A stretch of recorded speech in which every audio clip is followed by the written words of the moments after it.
बॉम्बे एक बहुत अजीब सा शहर है। इतनी आबादी के बावजूद यहाँ का अकेलापन यहाँ की ऊंची इमारतों की तरह है, जिन्हें आप देख तो सकते हैं, लेकिन छूने के लिए वक्त नहीं। बॉम्बे में हर समय हर कोई एक भाग दौड़ में लगा रहता है। लोग कहाँ जा रहे हैं ये किसी को नहीं पता, लेकिन कहीं जा रहे हैं ये हम सबको मालूम है।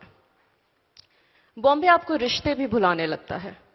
आप घर, गाड़ी, पैसे से एक ऐसा रिश्ता बना लेते हैं कि आप रोटी के साथ नाश्ता, कपड़ों के साथ दोपहर का खाना और मकान के साथ लिपट कर सो भी जाया करते हैं। एक ऐसी ही भागदौड़ में थी मैं।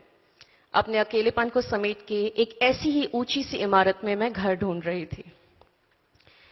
करीबन 1 साल हो गया था मुझे उस बिल्डिंग में रहते रहते, लेकिन टिपिकल बॉम्बे स्टाइल में मैं ये भी नहीं जानती थी कि मेरे पड़ोस में कौन रहता है।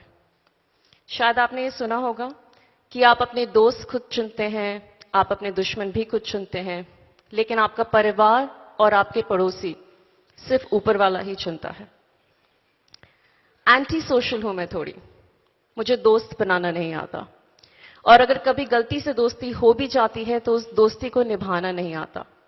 घर से निकलती हूं तो सिर्फ काम के लिए, और वापस आती हूं तो हमेशा काम से थक कर।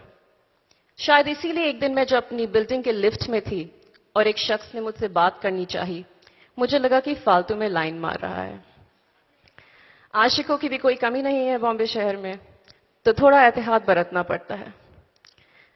बातचीत के दौरान मुझे पता चला कि वो शख्स मेरे घर के ठीक ऊपर रहता है, और उसने टिपिकल आशिक स्टाइल में कहा, कभी कोई मदद चाहिए हो तो मुझे बताना।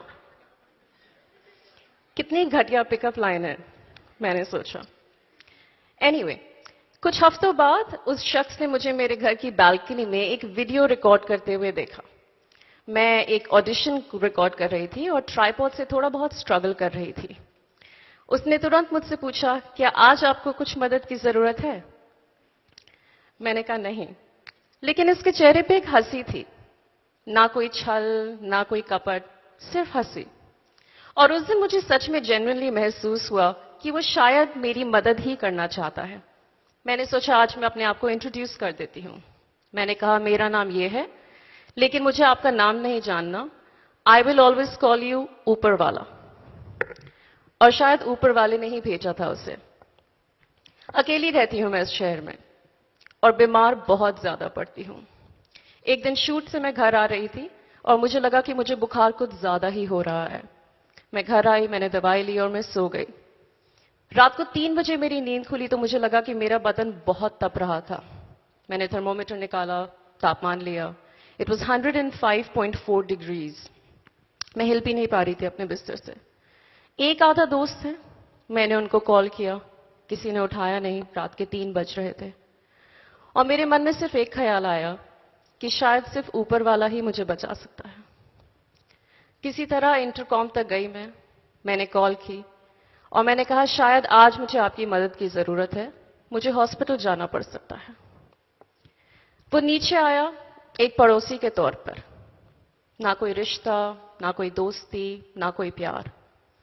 सिर्फ मेरे घर की छत और उसके घर की जमीन एक दूसरे को कई सालों से जानती थी।